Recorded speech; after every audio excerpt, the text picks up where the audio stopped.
বিবাড়িয়া জেলা নবীনগর উপজেলাধীন জামিয়া ইসলামিয়া নাজিরিয়া ও এতিমখানার 81তম বার্ষিক সভা উপলক্ষে 2 দিনব্যাপী মুতাবাররাক আজিমুশ-শান এই তাফসীরুল কোরআন মাহফিলে রাত গভীরে আল্লাহ তাআলা আমাদেরকে আল্লাহর জন্য জমা হওয়ার তৌফিক দান করেছেন, আলহামদুলিল্লাহ। নওজোয়ান ভাই সবার কাছে, বিশেষ করে তোমরা যারা নওজোয়ান, আমার প্রিয় ভাই হাফেজ মাওলানা আবু হানিফ, তিনি এইমাত্র বললেন মোবাইল হাতে ধরে ভিডিও বা রেকর্ড না করতে। আমি আবারও বললাম, একজনও ছোট বড় কেহই হুজুর, পাবলিক, সামনে পিছনে ডানে বামে কেউ একজনও, আমি স্পষ্ট নিষেধ করলাম মোবাইল হাতে ধরে ভিডিও বা রেকর্ড কেউ করবেন না। আমার এই কথাটা যার মানতে কষ্ট হয় সে চলে গেলে ভালো, দয়া করে। আমি নাই তো ধমক দিয়া, এরপরে দেখলে আমি কিন্তু ধমক দেব, তখন কিন্তু লজ্জা পাবেন। এই জন্য আমি প্রত্যেককে বললাম, একজনও মোবাইল হাতে ধরে ভিডিও বা রেকর্ড করা যাবে না। জায়গাটা যেতটুকু আলহামদুলিল্লাহ মাদ্রাসার, বাকিরা বসতেও কষ্ট হচ্ছে আপনাদের। যদি সুযোগ থাকে প্রয়োজনে নিজেদের 2টা জুতা একসাথ করে ওইটার উপরে বসে, তাইলেও কিছুক্ষণ সময়, আমি দেরি করব, রাত অনেক হয়েছে। 2 দিন ব্যাপী তাফসীরুল কোরআন মাহফিল চলতেছে, আলহামদুলিল্লাহ। শ্রদ্ধেয় উলামায়ে কেরাম সকলেই এসেছেন, কথা বলেছেন। শেষ বেলায় অল্প কিছুক্ষণ সময় আমি সামান্য কিছু কথাই আলোচনা করব। এই জন্য যারই সম্ভব হয়, বসার যদি সুযোগ হয়, প্রয়োজনে নিজের জুতার উপরে, তাইলেও বসার চেষ্টা করে। আল্লাহর কথা, ওয়াহির কথা বসে শুনলে আরো বরকত হয়।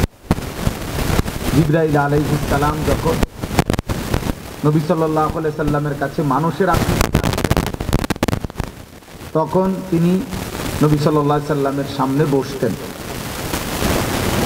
এবং একদম মুখোমুখি হয়ে বসতেন, মনোযোগী হয়ে।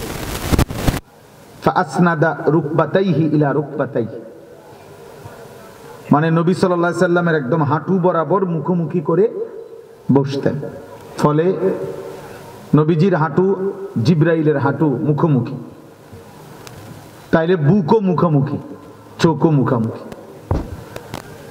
এতটা মনোযোগী হয়ে বসতেন, আন্তরিকতা নিয়ে বসতেন। আল্লাহর কথা সর্বোচ্চ মনোযোগ দিয়ে শোনা, এটা আল্লাহর আদেশ। ফাসতামিউ লাহু ওয়া আনসিতু, আল্লাহ আদেশ করেছেন এটা। তোমাদের সামনে যখন আমার কোরআন পড়া হয়, আল্লাহ তাআলা বলছে তোমরা মনোযোগ দিয়ে শোনো এবং চুপ থাকো। এই 2টা কথা আল্লাহ বলছেন, মনোযোগ দিয়ে শোনো এবং চুপ থাকো। আল্লাহ তাআলা বলেন এতে কি লাভ হবে? আল্লাহ বলেন তাহলে আমি আল্লাহই তোমাকে, আমার যে কথা তুমি মনোযোগ দিয়ে শুনছো, চুপ থেকে শুনেছো, আমি আল্লাহ তোমাকে আমার সেই কথাগুলোর উপরে আমল করার তৌফিক দিয়ে দেব। এই লাআল্লাকুম তুরহামুনের অর্থ এটাই। তাফসীরে রুহুল মাআনিতে আছে আল্লাহ তোমাদের উপরে রহমত করবে, মানে হলো আল্লাহ তোমাদেরকে আমলের তৌফিক দিবে।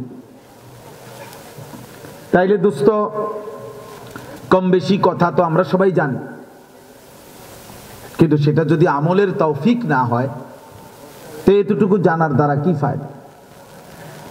আজকে 10 বছর যাবত যে কোনোদিন 5 ওয়াক্ত নামাজ পড়ে না এমন মুসলমানও জানে, সে তাকে জিজ্ঞেস করলেও সে বলবে নামাজ 5 ওয়াক্ত, ও কোনো 12 ওয়াক্ত বলবে না। আজকে 30 বছর যাবত যে সুদ খায় এমন সুদখোরকেও যদি বলা হয় যে আপনি বলেন সুদ খাওয়া কি, তো সে কি বলবে? মুস্তাহাব। কি বলবে? তাহলে এতটুকু জানা তো সেও জানে। তাহলে কম বেশি দিনই কথা, হালাল হারামের কথা আমাদের করণীয় কর্তব্যের কথা অনেকেই জানে, কিন্তু সেটা আমলের পরিণত হওয়া, আল্লাহর হুকুমের অনুপাতে নিজের জীবনে গ্রহণ করা, প্রিয় ভাই প্রিয় বাবা, এটা জরুরি, এটা জরুরি। এই জনপ্রিয়তা দিয়া কিচ্ছু হবে না। সুনাম, সুখ্যাতি, জনপ্রিয়তা এগুলার ধোঁকা, এটা হলো দুনিয়াবি বিষয়। দুনিয়ায় যারা ক্ষমতায় যাইতে চায়, পদ পদবী কর্তৃত্ব নেতৃত্ব করতে চায়, ওনাদের জন্য জনপ্রিয়তার দরকার।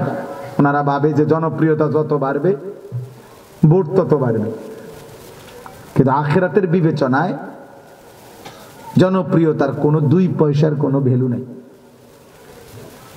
আমারে যদি 1 কোটি মানুষ চিনে, আমার কবর রাজাব মাফ তো আমি এটা দিয়ে কিরবো? আমি তো ভোটে দাঁড়াইছি না, আমি তো কোনো প্রার্থী না, এটা কোনো নির্বাচনী জনসভাও না, আমি কোনো প্রার্থীও না, আমার কোনো মার্কা নাই। আমারে যদি 10 কোটি মানুষও চেনে, আপনাদের কারো কবর রাজাব মাফ নেই, তো আমার জনপ্রিয়তা দিয়ে আপনি কিনবেন? অতএব নওজোয়ান ছেলে শুধু শুধু লাফাইয়া লাভ না। আমারে চিনলে তোমার লাভ কি? চিনে আমারে লাফাও তুমি, এটা কি? তুমি লাফাও কিতা? এই জন্য দয়া করে এগুলো দ্বারা বক্তার শ্রোতার কারো কোনো ফায়দা নেই। সেজদা দিলে আমারও লাভ, আপনাদেরও লাভ। একটা একটা গুনাহ ছেড়ে দিলে আমারও লাভ, আপনাদেরও লাভ। আল্লাহ তাআলার এক এক হুকুমের গোলামি করলে আমারও লাভ, আপনাদেরও লাভ। কোরআনুল কারীমের মধ্যে মহান আল্লাহ তাআলা বলছেন, অকুল্লুহুম আতিহি ইয়াউমাল কিয়ামাতি ফারদা। আল্লাহ বলছে সকলেই কিয়ামতের দিন আল্লাহর সামনে আসতে হবে একজন একজন। ফারদান আই ওয়াহিদান, একজন একজন, একজন একজন, একজন একজন করে দাঁড়াইতে হবে। তাইলে আর জনপ্রিয়তা দিয়া কি, পরিচিতি দিয়া কাম কি? মালিকের সামনে দাঁড়াইতে হবে কয়জন? একজন। ফাইযা নুফিখা ফিস সূর ফালা আনসাবা বাইনাহুম ইয়াওমাইদিন ওয়ালা ইয়াতাসাআলুন।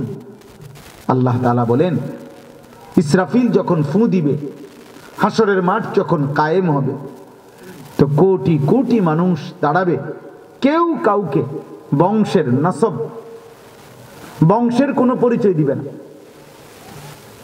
কেউ কাউকে কিছুই জিজ্ঞেস করবে না। ভাই ভালো আছেননি? ভাই কোনো কষ্ট হইতেছিনি? আপনার কোনো গরম লাগতেছিনি বেশি? এই সমস্ত কথাও জিজ্ঞেস করবে না।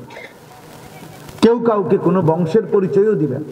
কোনো মা বলবে না এটা আমার সন্তান, কোনো সন্তান বলবে না এটা আমার মা, কোনো বাবা বলবে না এটা আমার ছেলে, ছেলে বলবে না এটা আমার বাবা, কোনো স্বামী বলবে না এটা আমার স্ত্রী, স্ত্রী বলবে না এটা আমার স্বামী, কোনো ভাই বলবে না এই আমার বোন, বোন বলবে না এই আমার ভাই। লিকুল্লি ইমরিইম মিনহুম ইয়াওমাইদিন শা'নুন ইউগনি।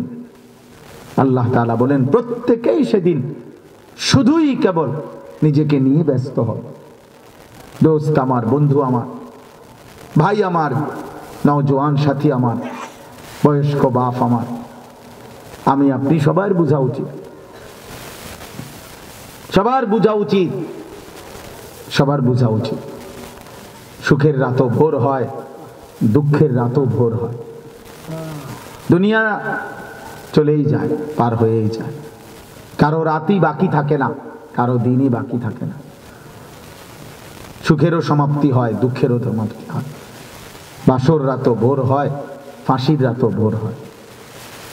রাজপ্রাসাদের অট্টালিকায় যে থাকে তারও মৃত্যু হবে, জীর্ণ কুঠির কুড়ে ঘরে যে থাকে তারও মৃত্যু হবে। হাসলেও মরে যাবেন, কাঁদলেও মরে যাবেন, সুখে থাকলেও মরে যাবেন, দুঃখে থাকলেও মরে যাবেন। নওজোয়ান ভাই, তোমার সমবয়সী অনেক মানুষ কবরে আছে। হযরত ওমর ইবনে আব্দুল আজিজ রাহমাতুল্লাহি আলাইহি, বিশ্ববিখ্যাত তাবিঈ, ইসলামের পঞ্চম খলিফা বলা হতো যাকে, জগৎ বিখ্যাত বুজুর্গ ছিলেন, আউলিয়া ছিলেন, খলিফা ছিলেন, একজন ইনসাফগার, আদেল, ন্যায়পরায়ণ শাসক ছিলেন। তিনি মাঝে মাঝে কবরস্থানে যাইতেন, যাইয়া কবরকে ডাক দিতেন, আর বলতেন, হে কবর, মাযা ফাআলতা বিল আহিব্বা, আমার আপনজনদের সাথে তুমি কি করেছো বলো। হে কবর, তোমার কাছে আমার চাচারে রাইখা গেছিলাম, দাদারে রাইখা গেছিলাম, আমার ফুফা, আমার খালু, আমার ফুফি, আমার বাপ তোমার কাছে, আমি তোমার কাছে আমার আপনজনকে রেখে গেছিলাম, তাদের সাথে তুমি কবর কি আচরণ করেছো। আইনাল আসদিকা, আমার বন্ধুরা কোথায়। আইনাল আহিব্বা, আমার দোস্ত আহবাবরা, ভালোবাসার মানুষগুলো আমার কোথায়। আইনাল জুল্লাস, যাদের সাথে আমি বসতাম তারা কোথায়। আইনাস সাম্মার, যাদের সাথে আমি রাত্রি জেগে গল্প করতাম, আমার সেই গল্পের সাথীরা এখন কোথায়। হে কবর বলো। এগুলো তিনি বলতেন আর কাঁদতেন। আর ওনার সাথের লোকদেরকে বলতেন, শোনো, কবর আমারে ডাকে, আর বলতেছে, হে ওমর ইবনে আব্দুল আজিজ, আমি তোমার এই আপনজন, স্বজন, বন্ধু, আত্মীয়, এদের প্রত্যেকের চোখ, নাক, কান, হাত, সারা দেহের প্রতিটা অঙ্গ খুলে খুলে ফেলে দিছি, সব ফেলে দিয়ে মাটির সাথে মিশায় দিছি। মানে আমার মাটি আমি আমার সাথে মিশায় ফেলছি। মানুষ কিসের তৈরি? আমার মাটি আমি কি করে ফেলছি? আমার সাথে মিশায় দিছি, মাটির সাথে মাটি মিশায় দিছি।